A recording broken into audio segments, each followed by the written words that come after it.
بالله من الشیطان الرجیم بسم الله الرحمن الرحیم. سلام علیکم و رحمت الله و برکاته. سامعین کرام، فسبان ولایت دوستانو، ما ته د شب قدر حواله سره موضوع را کړی دی چې شب قدر عظمت و اعمال تاسو خدمت کې عرض کوم. الله رب العالمین فرمایش کوي انا انزلناه فی لیلة القدر، مو قرآن نازل کو د قدر شپې کې. لیلة القدر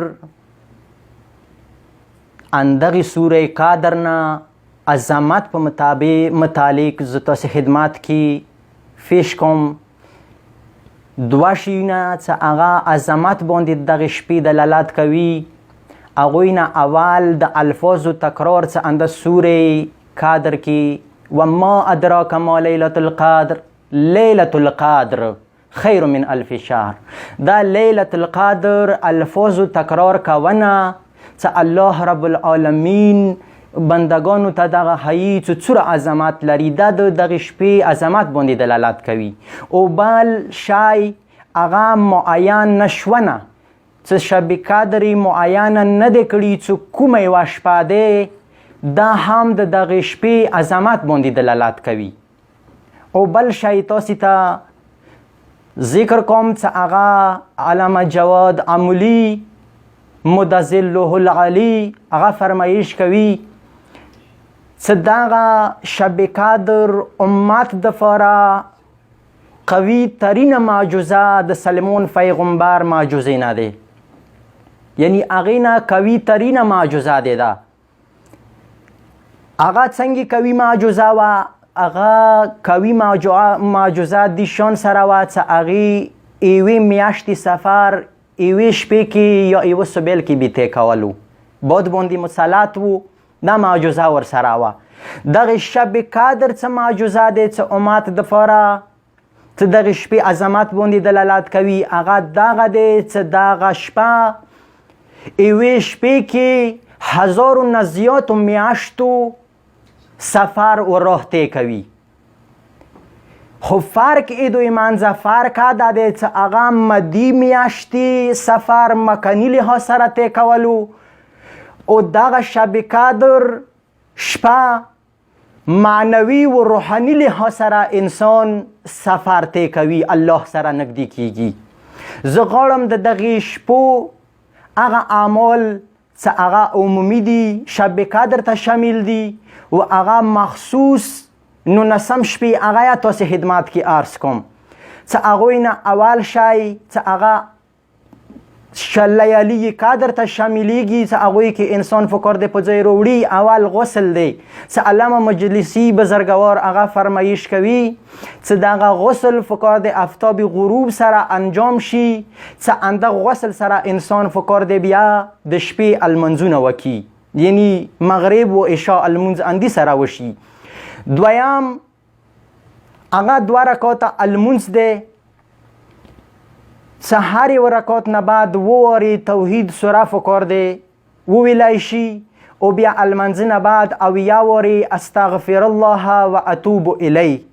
څه شان سره روایات کې ذکر وي فکر دی مغه شان سره وی، یعنی رب وکي فکر دی ذکر نکی، استغفر الله و اتوب الی فکر دی وی. دریم شی فکر دی انسان قرآن ځان ته مخ ونیسي، مخ ته مخ ونیسي، فکر دی دعا وی اللهم انی اسألک بکتابک المنزل و ما فیه و فیه اسمک الاکبر و اسماؤک الحسنى و ما یخاف و یرجى ان تجعلنی من عتقائک من النار. دغه دعا فکر دی انسان وی. دین ورسته څلورم شی چې انسان فکر دی هغه قرآن سر باندې ونیسي، بیا دا دعا وی اللهم بحق هذا القرآن تا اخیر چې 2 سطر باندې مشتمل دعا دی. هغه نه بعد فکر دی بیا 10 وارې انسان وی بک یا الله بمحمد، دا 10 وارې تا اخري مولا فورې بالحجت، دا 10 وارې فکر دی انسان بیان کی. دین علاوه پنځم شی هغه زیارت امام حسین علیه السلام دی، چې مخصوص زیارت چې هغه مفاتیح الجنان کې یا مفاتیح مثلا مفاتیح باب النعیم کې ذکر شوی دی، دغو کې ذکر دی فکر د انسان هغه وایي. و اندیشان سره شپږم شی احیاء شب دی، شب دری پکار دی دغو شپو کې انسان وکي.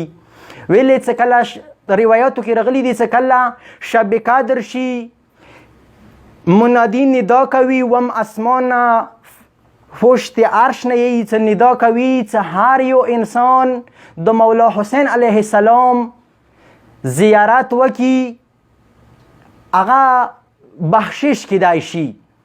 دیو جنا فکر د انسان امام حسین علیه السلام زیارت وی او شب دری وکي. وام شای هغه سل رکعات المنز دی چې انسان سل رکعات المنز فکر دی په ځای وروړي چې هغه دوه رکعات کیږي. څه هغوی کې بهتره خبره دا دی روایاتو کې راغلی دی څه الحمد سورې نه بعد لاس واري فکر د انسان سورې توحید ویي. و اتم شای هغه دعا دی څه هغه هم مفاتیح کې ذکر دی څه هغه هم ابتدایي دغو الفاظونه کیږي اللهم انی امسیت بک امسیت لک عبدا داخرا تا اخیر څه دا فکر د انسان وی دغه دعاانی انسان فکر د ذکر کی دغه اعمال فکر د انسان وی تا دا څه هغه فیض الله رب العالمین طرفنا انسانی نزلیږي دغه شپې کې هغه فکر د حاصل کی و اندیشان سره هغه اعمال څه هغه د ارتلون کې شپې سه نو نسم شپې سهره خاص دی هغه فکر د بیان شي څه هغه څه شی دی هغه درې شیونه دي. هغوی نه اول سل ورته استغفر الله ربي و اتوب الیه دی و دویم شی څه هغه سل ورته اللهم لعن قتلة امیر المؤمنین علیه السلام دا فکر د سل ورته انسان وی. و اندیشان سره ایوا دعا اللهم اجعل فيها تنقضي وتقدر من الامر المحتوم تا اخیر دغه دعا فکر د انسان وی و دغه شپه د الله رب العالمین عبادتو کې تیره کی و الله رب العالمین دغه دعا وغړي څه هغه متصل شي د مو اخري مولا فسې د هغه تعجیل د پر دعا وکي پروردګار څه مو ته هغه مولا څه هغه څو سوه کاله کېږي هغه نه لیدلې نه هغه زیارت نه مو محروم یو هغه مو ته زیارت نصیب کړي. والسلام علیکم ورحمة الله وبرکاته.